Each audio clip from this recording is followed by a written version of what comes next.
Welcome to Donmar TV News Channel. Okay, sa video na ito, ipakita natin o ipapaliwanag natin kung bakit mali ang mga sinasabi ni Mayor Isko at yung mga politikong nanghusga kay BBM o yung mga haters ni BBM na nanghusga tungkol sa estate tax. Okay? So, ipapakita natin first ang video ni Isko Moreno kung ano yung mga sinasabi niya tungkol sa estate tax ni Bongbong Marcos. Tsaka ipakita natin yung video ni Larry Gadon explaining bakit mali-mali yung mga sinasabi ni Isko Moreno at tsaka yung mga haters at tsaka ibang mga politicians sa paghusga nila sa estate tax ni Bongbong Marcos. Pero guys, bago ang lahat guys, I am begging you guys to like this video para kumakalat ito sa ibang mga BBM supporters sa YouTube. Okay? Please like this video. Like and share this video. Okay? So, una, panoorin natin ang video na balita sa UNTV kung ano yung sinasabi ni Epal na si Isko Moreno. Meanwhile, one of the faction of Partido Federal ng Pilipinas, chaired by Abubakar Mangelan, endorses the presidential candidacy of Mayor Isko Moreno Domagoso. Mangelan explains that the National Executive Committee of PFP chose the Manila City Mayor as he fits the party's core values and against corruption, illegal drugs, criminality, and poverty. The other PFP faction, on the other hand, is led by Senator Ferdinand Bongbong Marcos Jr. Meanwhile, Partido Acción Democrático conducted its campaign activities in the province of Oriental Mindoro today. In his interview, Domagoso dares the camp of Bongbong Marcos to pay at least for the family's estate tax dues amounting to 23 billion pesos. This after a general council of PFP Marcos faction defended that the amount was the one ruled with finality by the Supreme Court against the 203 billion tax claim in recent reports. Bayaran mo na yung 23 billion. Attorney. Final na pala eh. Tingnan mo guys, gaano kayabang si Mayor Isko. Okay? Hinahamon na naman ang kampo ni Bongbong Marcos tungkol sa estate tax. Wala na sila kasing ibang tinitira kundi yung estate tax ni BBM. Akala nila masisira si BBM tungkol sa estate tax. Kaya todo siya sa banat dyan tungkol sa estate tax. Final na pala eh. Asan na? Gamitin namin pambayad sa pangayuda natin sa mga farmers. Bili tayo ng fertilizer 2,000. Mayor Isko, hindi ka ba kahit mag-focus ka na lang sa kampanya mo, yung plataforma mo? Hindi ba pwede na mangingialam ka kay BBM? Talaga bang sisiraan mo talaga ang isang kandidato para strategy mo yan para manalo ka ba? Di ba? 600 per bag. Iayuda natin sa mga driver ng jeep, bus, taxi, grab, ginamit pa ang mga pobreng Pilipino, taxi, driver. Bicycle, kasi hirap na hirap sila, lumilit ang kita nila. So ayan guys, yung first video na tinitira ni Mayor Isko si Bongbong Marcos tungkol dyan sa estate tax. Ngayon, pakinggan naman natin si Larry Gadon. Dito natin malalaman kung bakit mali-mali yung mga sinasabi ni Mayor Isko na kung akala niya abogado siya. Mayor Isko, hindi ka naman abogado, di ba? Ba't todo ka sa banat tungkol dyan sa estate tax kung makapag-explain at kung makapagsabi ka para kang abogado? Diba? Okay. Isampal ko sa mukha itong mga sinasabi ni Larry Gadon. At si Larry Gadon ay isang attorney. Okay? Makinig ka dito, Mayor Isko. Hi, mga katropa. This is Atty. Larry Gadon. Atty. Larry Kidlat, kaibigan ng except lang yung mga galit sa akin. Kasi? Oo, kasi yung mga galit sa akin, mga bobo yung mga hayop na yan. Gusto kong bigyan ng konting paliwanag yung tungkol doon sa ini-issue na naman nila. Oh, Mayor Isko makinig ka dito. Kay Bongbong Marcos, yung tungkol daw doon sa non-payment of estate tax. At ang nakakainis niyan, para bang tinatrato nila na ito ay isang kaso o paglabag sa batas. Yan yung estate tax, hindi yan kaso, wala yung criminal case at hindi rin yan matatawag na isang paglabag sa batas. Okay, narinig mo yan, Mayor Isko, ha? Narinig mo yan. Abogado itong si Larry Gadon. Ikaw, hindi ka abogado. So, shut up and listen to this guy. Kasi ganito mo yan. Ang estate tax ay taxes na ipinapataw doon sa mga minana o ipinamana ng magulang sa iyo ng mga properties. Ang mga properties naman kasi kuminsan, kapag yan ay ipinamana, yung halaga ng property niya, hindi mo naman ma-determine agad. At saka yung talagang tunay na babayaran mong estate tax, hindi mo yan ma-determine agad unless mag-file ka ng petition for settlement of estate or estate proceeding ang tawag.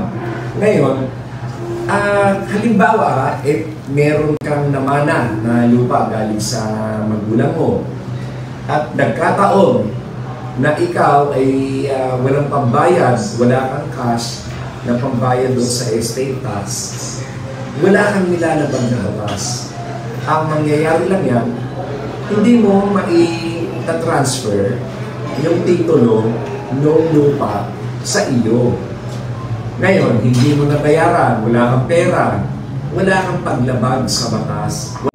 Ayan, Mayor Isko, klarong-klaro ang explanation ni Larry Gadon. Wala kang criminal case dyan. Wala kang administrative case dyan. Pwede mo bang bayaran yan kung ayaw mo.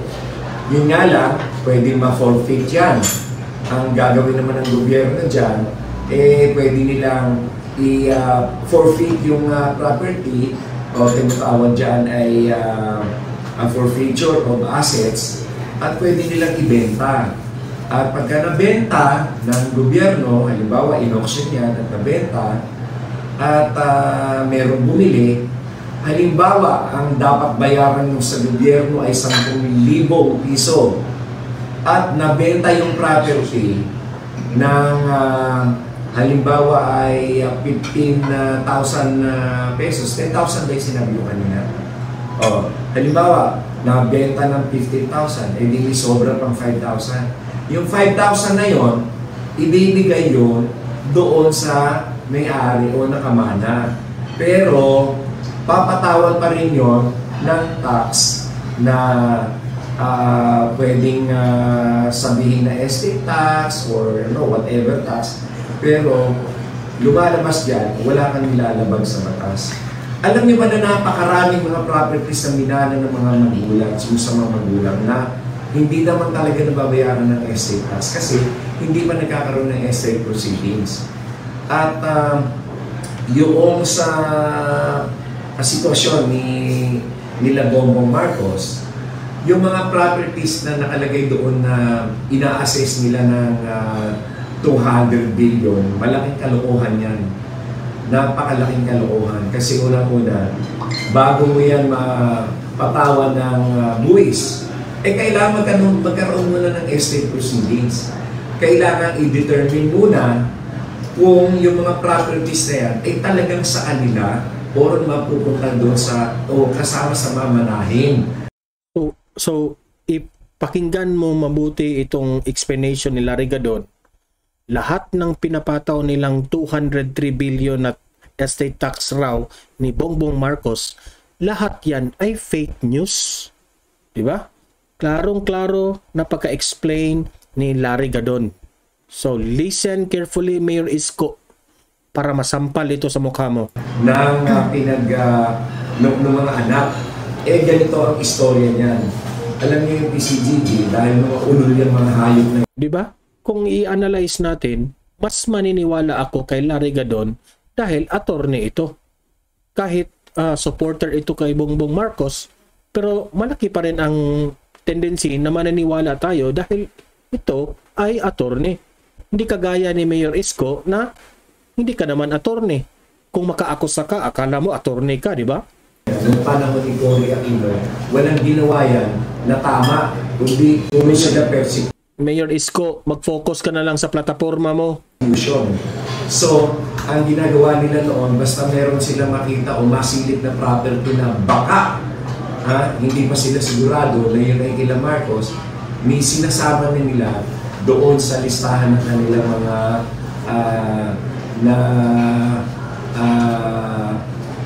nakulimbat, no? Diyan sa PCGG, mga mangulimbat yung mga hayop na yan. At yung mga nasama ng mga property doon, hindi naman talaga determined kung kila Bongbong Marcos yun o hindi. Kasi hindi pa nagkaroon ng estate proceedings. Kaya nga, until now, yung attorney ni Bongbong Marcos at saka si Bongbong Marcos, hindi sila makasagot muna sa mga tanong tungkol dyan sa estate tax kasi this is under investigation pa. Pending pa nga. So tama yung mga sinasabi ni BBM na itong estate tax ay pending pa. Wala pang exact answer dito. Di ba? So, kayong mga kalaban ni Bongbong Marcos na nagmamadali, hintay lang kayo. Nagmamadali kayo eh. Para malaman natin yan, para malaman kung ng nila Marcos, kung yan ay kanila, there has to be an estate proceeding. Paano yung ibang mga properties dyan ay ang iba nawawala. Kung saan hindi ma-determine, nasaan ba yan yung sinasabi ng property niya? Okay guys, hindi na natin tatapusin ang explanation ni Larry Gadon. But Larry Gadon did a great job on explaining to us, normal netizens, na yung iba kasing mag-explain is medyo malalim. Ito, kinonvert ni Larry Gadon na maunawaan natin na sa mga hindi abogado. Okay? So, klarong-klaro yan. Isko Moreno, nandito na yung sagot mo. Ang mga tanong mo, nasasagot na ni Larry Gadon. Okay? So, again, sa mga BBM supporters, keep on supporting Bongbong Marcos. Let's protect Bongbong Marcos. Hindi tayo maniniwala sa mga sabi-sabi ng mga kalaban ni Bongbong Marcos. Okay? Dahil yan ay puro paninira, nagpanik na sila, desperado na sila, so di tayo dapat maniwala sa kanilang mga banat kay BBM, especially sa yung estate tax na yan. Okay? Hanggang dito na lang ang video guys. Please subscribe to my channel and hit the notification bell para updated kayo sa latest balita kay Bongbong Marcos. Okay? Then, like this video guys. Please like this video. Share this to everyone para malaman natin ang totoo tungkol dito sa estate tax ni Bongbong Marcos. So guys, see you in my next video at I hope nasa mabuti kayong kalagayan ngayon. So guys, good night. It's already 11:27 in the evening here. So good night and God bless everyone.